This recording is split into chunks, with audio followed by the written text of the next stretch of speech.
एक ऐसी जगह जहां इंडिया मिलता है तिब्बत से।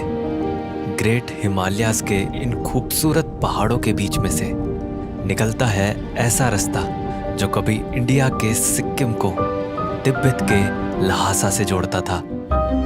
और बादलों के बीच से गुजरते इस रास्ते में आती है कई खूबसूरत जगहें जो कभी एक बहुत ही फेमस रूट का हिस्सा हुआ करती थी, जिसे कहते हैं सिल्क रूट।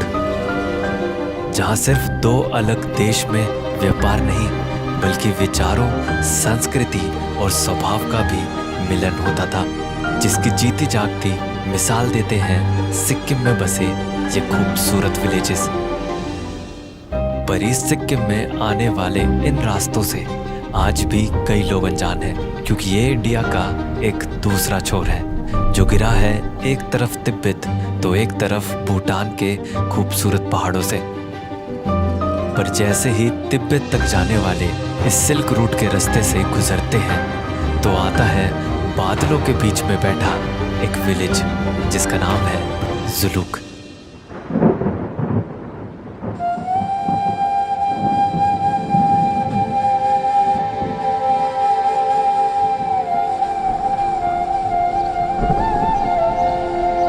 दस 10,000 फीट की हाइट पर हरे भरे पहाड़ों से घिरा जुलूक विलेज कुछ गिने चुने घरों का बसेरा है, जहां ये खूबसूरत घर अक्सर बादलों से बातें करते दिखते हैं। बल्कि जुलूक को गेटवे ऑफ सिल्क रूट भी कहा जाता है, क्योंकि यही सबसे पहला विलेज था जहां से सिल्क रूट टूरिज्म शुरू हुआ।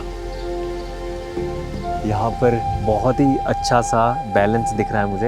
यहाँ पर ग्रीनरी है, यहाँ पर खूबसूरत बादलों का डांस है, यहाँ पर जितनी चाहिए उतनी ठीक ठंड है। बहुत ही कंजस्टेड घर बसे हुए नहीं है, थोड़े थोड़े गैप में घर बसे हुए हैं। और इस ग्रीनरी के साथ जो बादल दिख रहे हैं ना, वो तो बहुत ही खूबसूरत कॉम्बिनेशन बना रहे हैं। मतलब बहुत ही शांत और ऐसा लगता है एकदम नेचर के बहुत ज़्यादा क्लोज हो आप। मतलब मेरे सामने कैमरे में देखने का मन ही नहीं कर रहा, मेरा मन कर रहा मैं पीछे देखूँ बादलों को। जो जुलूक है वो एक तरह से वैली में बसा हुआ है, क्योंकि सडन ऑल्टीट्यूड डिक्रीज होता है, इसलिए ये पूरा मतलब पूरी आपको ऐसे वैली, ऐसे सीधे ऐसे वैली ड्रॉप होती हुई दिखेगी। और वो वैली व्यू जो है जुलूक का वो बहुत ही खूबसूरत है। इस ग्रीनरी से भरे विलेज में ग्रीनरी सिर्फ पहाड़ तक ही सीमित नहीं है, बल्कि घरों में भी यहाँ खूबसूरत फूल लगे दिखते हैं, जिनकी देखभाल ये लोग बड़े प्यार से करते हैं। तो आप लोगों को शौक है ऐसे करने का? आप क्यों, क्या वजह है मतलब ऐसे फूल लगाने की? इतने सारे शौक है। अच्छा लगता है ना फूल? हाँ, फूल ऐसे देखना घरों में, मतलब यहाँ के कल्चर में है ना, शायद सिक्किम में ज़्यादातर घरों में ऐसे फूल लगाते हैं ना। 5 रंग फूल ऐसे रोप के ना, हाँ घर में अच्छा पॉजिटिव आता है बोलते हैं। अच्छा, यहाँ मानते हैं ऐसा? 5 रंग के फूल? हाँ। ओके, तो 5 रंग के फूल रखे हुए हैं आपने? कम से कम 5 ही रखे हैं या 5 से ज़्यादा रखे हैं? ज़्यादा भी है। अच्छा। अभी ये सीजन में ये फूलता है, दूसरे सीजन में और फूलता है। ओह अच्छा। आप ऐसे पीछे पीठ पे बांध देते हैं बच्चे को? हाँ। ऐसे नहीं जाएगा ना नीचे, सब खाता है कचरा वगैरह। अच्छा, इसलिए पीठ में तो मैं उठा देता हूँ। इधर ही सो जाएगा।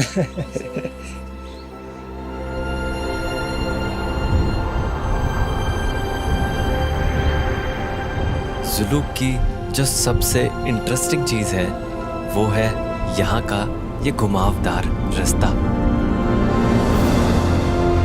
जो कि बादलों से घिरा एक खूबसूरत जिगजैग रोड है, जिसमें लगभग 32 हेयर पिन बैंड्स आते हैं। और ये देखने में एक सांप की तरह लगता है, क्योंकि जुलूक से ऊपर जाते हुए ऑल्टीट्यूड बहुत जल्दी बढ़ता है। इसी वजह से यहाँ ऐसे जिगजैग रोड्स बनाने पड़े। और कमाल की बात यह है कि ये रोड ओल्ड सिल्क रूट से भी गुजरती है, इसीलिए ये रोड सिल्क रोड के नाम से भी फेमस है। तो अभी जहाँ पर मैं खड़ा हूँ वो जुलूक की फेमस जिगजैग रोड है। और अभी थोड़े से ये बादलों ने इसे छुपा दिया है। कभी बादल हट जाते हैं, वो रिवील हो जाती है, और फिर कभी वापस बादल हो जाते हैं और वो फिर से बादलों में छुप जाती है, जैसे अभी छुप गई है। खैर, मतलब जो ये सिल्क रूट कहा जाता है, जो सिल्क रोड कहा जाता है इस जगह को, ये जो जिगजैग है, एक्चुअल में ये सिल्क रोड नहीं है, बट हाँ, जो भी अभी ये जिगजैग रोड है उसके बीच में से कहीं कहीं वो ट्रेल बनी हुई है, जिसके पैचेस आज भी दिखते हैं। मतलब थोड़े थोड़े पैचेस हैं बने हुए पत्थरों के, जहाँ पर घोड़े वगैरह चलते थे। तो वो है सिल्क रोड, वो है असली सिल्क रूट। ये जिगजैग तो इसलिए बनाई गई आर्मी द्वारा, क्योंकि जब 1962 में चाइना वॉर हुआ था, तो हमें उस वॉर में अपने सारे टैंक्स वगैरह या सारे जो भी एम्यूनेशन वगैरह या जो भी हथियार वगैरह थे, आर्मी को वो सब लेके जाने थे। तो उस टाइम पे ये पूरी जिगजैग रोड बनाई गई थी हैवी व्हीकल्स को ले जाने के लिए। पर जो ओरिजिनल सिल्क रूट था वो ये जिगजैग रोड नहीं थी, बल्कि तब तक तो रोड ही नहीं थी। चाइना वॉर से भी पहले सिल्क रूट हुआ करता था, बल्कि उससे भी कई सालों पहले से होता था। तो सिल्क रूट की कहानी कुछ ऐसी है कि कई साल पहले चाइना ने एक ट्रेड रूट शुरू किया था, जिसमें चाइना से सिल्क, मसाले और भी कई चीज़ों को वेस्ट तक पहुंचाने के लिए एक रास्ता बनाया था, जिसमें कई लोग घोड़ों पर सामान लाद कर इस सामान को एक जगह से दूसरी जगह बेचते थे। और क्योंकि इसमें ज़्यादातर ट्रेड सिल्क या रेशम का होता था, इसीलिए इसे सिल्क रूट कहा जाता था।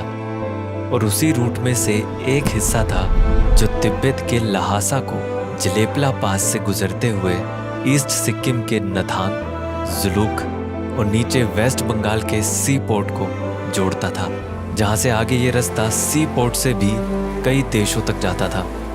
और तिब्बत से आने वाले लोग रास्ते में आते सिक्किम के इन विलेजेस को एक ठहरने की जगह या ट्रांजिट पॉइंट की तरह यूज़ करते थे, जिससे ये गांव भी इस रूट का एक अहम हिस्सा बन गए थे। अब आज तो ये सब गांव एक पक्के रास्ते से जुड़ गए हैं, पर आज भी इन रास्तों को उस ऐतिहासिक सिल्क रूट का ही हिस्सा माना जाता है।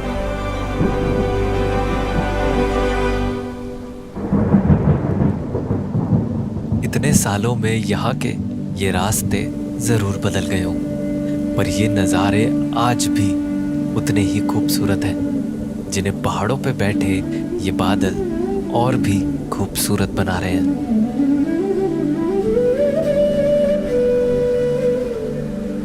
यहाँ का ये मौसम देखकर एक बात तो साफ है कि यहाँ बारिश बहुत ज़्यादा होती है, और उसी बारिश के पानी से बचने के लिए यहाँ घरों की छत में कुछ देसी जुगाड़ भी देखने को मिलते हैं। अच्छा, ये आप बताइए, ये आपने क्या रेन हार्वेस्टिंग के लगाया है क्या? मतलब ये टिन का पानी ऐसे ड्रेन हो जाता है नीचे? बहुत सही जुगाड़ है तो। और फिर आगे कहाँ जा रहे हैं? ये नाली पे जाएगा। अच्छा, सीधे इधर ना गिरे, नाली में बह जाए। मुझे लगा आप जमा भी करते हो।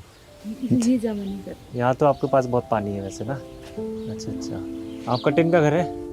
टिन का घर है, देख सकता हूँ क्या मैं अंदर से?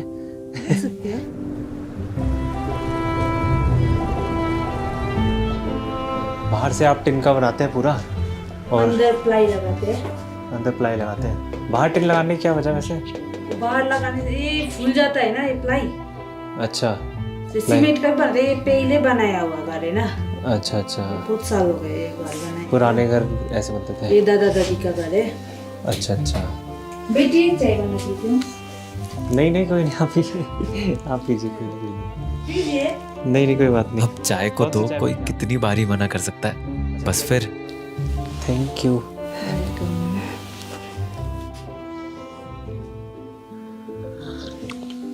तो एक कड़क चाय पीकर और यहाँ से विदा लेकर मैं चला इस सिल्क रूट की और भी ऊंचाई पर वहाँ जाने से पहले आप बिजनेस की ऊंचाई पर कैसे जा सकते हैं वो बताना है। हम में से ज़्यादातर लोगों के मन में एक अपना ऑनलाइन बिजनेस स्टार्ट करने का ड्रीम ज़रूर होता है, पर उसे फॉलो कितना ही कर पाते हैं, क्योंकि हमें लगता है कि सब कुछ बहुत मुश्किल है। पर नहीं, ऐसा नहीं है।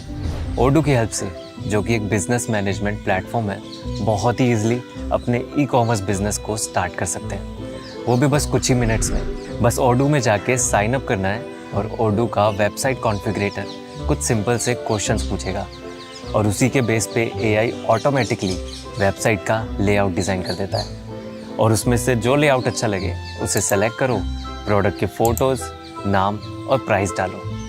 बस ऐसे ही कुछ और सिंपल से स्टेप्स और आपका ई कॉमर्स बिजनेस तैयार। किसी भी तरह की कोई कोडिंग की ज़रूरत ही नहीं है। और सबसे अच्छी बात तो ये है कि ये सब कुछ ओडू फ्री ऑफ कॉस्ट देता है, क्योंकि इनकी इतनी सारी बिजनेस ऐप्स में से एक ऐप पूरा लाइफ टाइम फ्री होती है। तो डिस्क्रिप्शन के लिंक से ओडू को ज़रूर ट्राई करना, ताकि आपका बिजनेस स्टार्ट करने का सपना सिर्फ सपना ना रहे। जुलुक के इन घुमावदार रास्तों के पार सिक्किम के सबसे हाईएस्ट विलेजेस में से एक आता है, जिसका नाम है नथांग।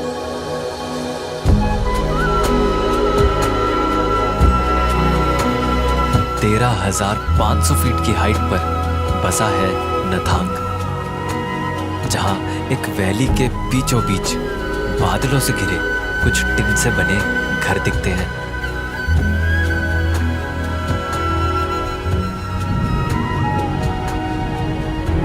ऐसे देख के इस वैली को लगता ही नहीं कि ये विलेज है, मतलब इस एरिया को देख के ऐसा लगता ही नहीं कि विलेज है। ऐसा लगता है शायद ये आर्मी के कैंप्स होंगे या फिर बंकर्स वगैरह, बट ये आर्मी के कैंप्स नहीं है, ये विलेज है, ये नथांग विलेज है और one of the highest village भी है सिक्किम का। 13,500 फीट, 13,500 फीट की हाइट पर विलेज का होना, क्योंकि ऐसा होता है ना कि इतनी हाइट पर हम कभी चढ़ते हैं तो फिर हम नीचे उतर जाते हैं, इतनी हाइट पर हम स्टे नहीं करते क्योंकि ये बहुत ज़्यादा हाइट होती है। पर 13,500 फीट की हाइट पर सिक्किम के कुछ सबसे ऊंचे विलेज में से एक विलेज आप अपनी आंखों के सामने देख पा रहे हैं, नथांग वैली। ऊंचा होने के साथ साथ नथांग बहुत ही पुराना बसा हुआ विलेज भी है, जो सिल्क रूट पर तिब्बत से आने वाले लोगों के लिए इंडिया की सबसे पहली ठहरने की जगह हुआ करती थी, क्योंकि ये तिब्बत और बल्कि भूटान से भी बहुत ज़्यादा करीब है। ये तिब्बत भूटान से इतना ज़्यादा पास है कि अगर जब आप इसके रास्ते से आ भी रहे होगे तो यहाँ तक आते आते कभी आपके मोबाइल में जो सिग्नल आएंगे, जो टावर कैच होंगे, वो होंगे तिब्बत या भूटान के, और आपके फ़ोन में टाइम अपडेट हो जाएगा तिब्बत और भूटान का। नथांग की इतनी हाइट की वजह से यहाँ कुछ याक चराने वाले भी रहते हैं, इसीलिए ही यहाँ के इन खूबसूरत हरे मैदानों में अक्सर याक घास चरते हुए दिखते हैं। और इन मैदानों और मेडोज को सिल्क रूट टूरिज्म प्रमोट करने के लिए एक इको टूरिज्म पार्क का नाम दे दिया है। बल्कि यहाँ की सिल्क रूट की हिस्ट्री की याद में यहाँ एक और कमाल की चीज़ बनाई है। दूर से एक मोनेस्ट्री जैसा दिखता ये है तिब्बत के पोटाला पैलेस का एक रेप्लिका।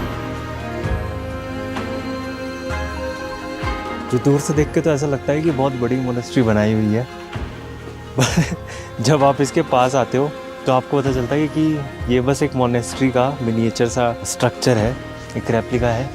और यहाँ कुछ भी नहीं है, ये कोई खिड़की दरवाजे नहीं है, ये सब कुछ बोर्ड से, कुछ पत्थर से बस ऐसे ही जोड़कर बनाया हुआ है। और इसके फर्स्ट, सेकंड, थर्ड फ्लोर सब तक मैं ऐसे ही हाथ पहुँचा सकता हूँ। क्यूट सी मोनेस्ट्री है।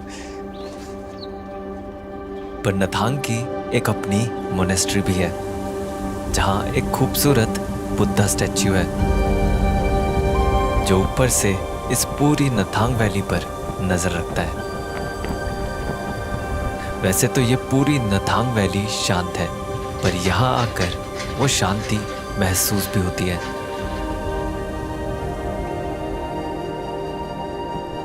पर नथांग में मुझे जो सबसे अनोखा दिख रहा था वो थे यहाँ के घर, क्योंकि जुलुक में मैंने थोड़ा बहुत टिन से बने घर तो देखे थे, पर यहाँ तो सारे ही घर पूरा का पूरा टिन से बने थे। ऐसे आपने बहुत सारी जगह देखा होगा टिन की छतें होती हैं, पर पूरे का पूरा घर ही टिन से बनाया हुआ है, ऐसा मैं पहली बार देख रहा हूँ।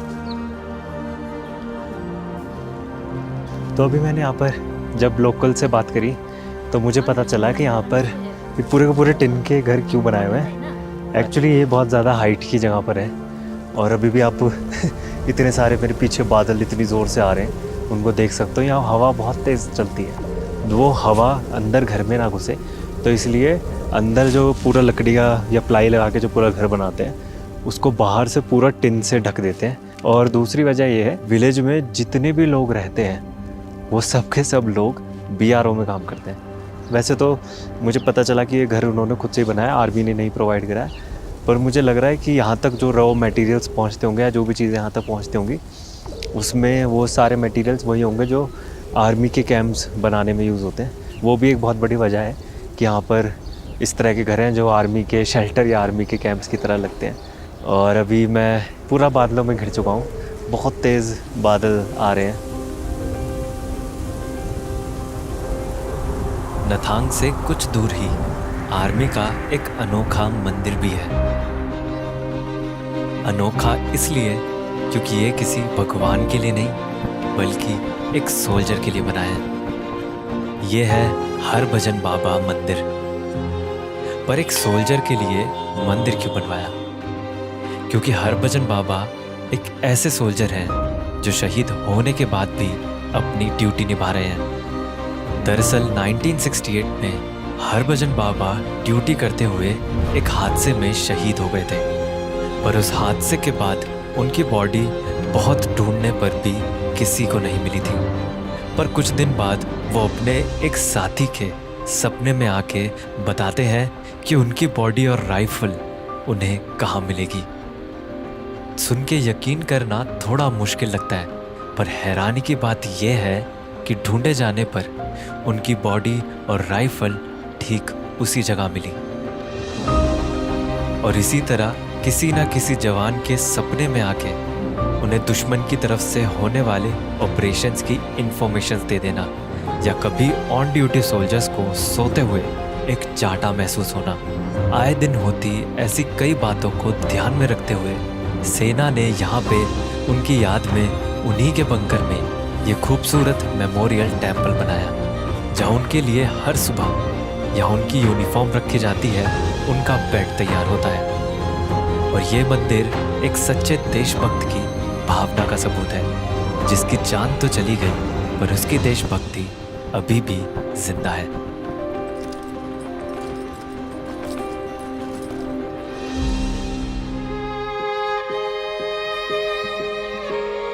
नथांग के पास इस सिल्क रूट के रास्ते में कुछ लेक्स भी हैं जो अपनी अनोखी शेप्स की वजह से जानी जाती हैं, जैसे कि ये कुपुप लेक, जिसे एलिफेंट लेक भी कहा जाता है क्योंकि इसकी शेप एक एलिफेंट की तरह दिखती है। बस इस लेक को दूर से ऐसे देख सकते हैं। लेक के हम पास नहीं जा सकते क्योंकि ये सारा सेटलमेंट आर्मी का है आसपास, तो ना यहाँ ड्रोन उड़ा सकता या ना कुछ कर सकते ना लेक के पास जा सकते। पर यहाँ से कुछ दूर ही यहाँ की सबसे फेमस और सबसे खूबसूरत लेक भी है, जिसे कहते हैं छांगू लेक।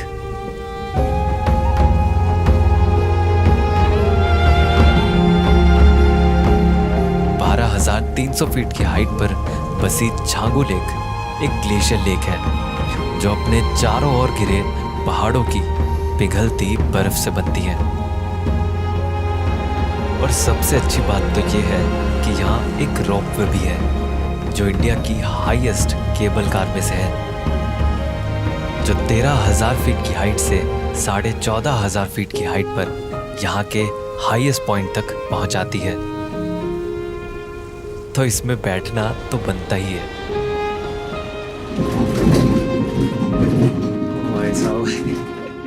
ये हिल रही है बहुत ज़्यादा। इससे लेक का खूबसूरत व्यू भी दिखता है।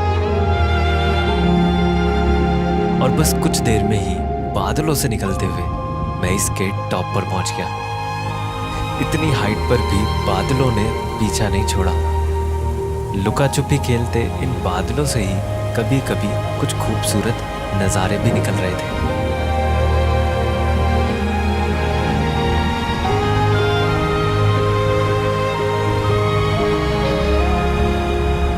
कुछ ठहरते तो कुछ मंडराते बादलों में बसी ये खूबसूरत जगह है। पुराने घर और सिल्क रूट से जुड़े रास्तों की कहानियां एक बीते कल में ले जाती हैं। जहां शहर में बस आने वाले कल का ख्याल रहता है, वहां ये गांव और यहाँ की धीमी रफ्तार जिंदगी अभी भी इसके बीते कल को संभाल कर बैठी है। और ये पहाड़ तो यहाँ गुजरी हर कहानी का हिस्सा रहे हैं, जिनके ये नज़ारे हमें हमेशा इस पल में रोके रहते हैं, ना आने वाले कल में जाने देते हैं, ना गुजरे कल में। एक तरफ इन जगहों में बीते कल को जिंदा रखने की कोशिश है, वहीं शहरों में आने वाले कल को देखने की। पर ये पहाड़, यहाँ का मौसम और ये वादियाँ सब जानकर भी बस आज में रहना जानते हैं। और समय के साथ बदलते हुए भी समय से ना पीछे ना आगे जाते हैं। शायद ये जानते हैं अभी का ये लम्हा बहुत ज़रूरी है, क्योंकि कुछ देर में यही बीता कल हो जाएगा और कुछ देर पहले यही आने वाला कल था।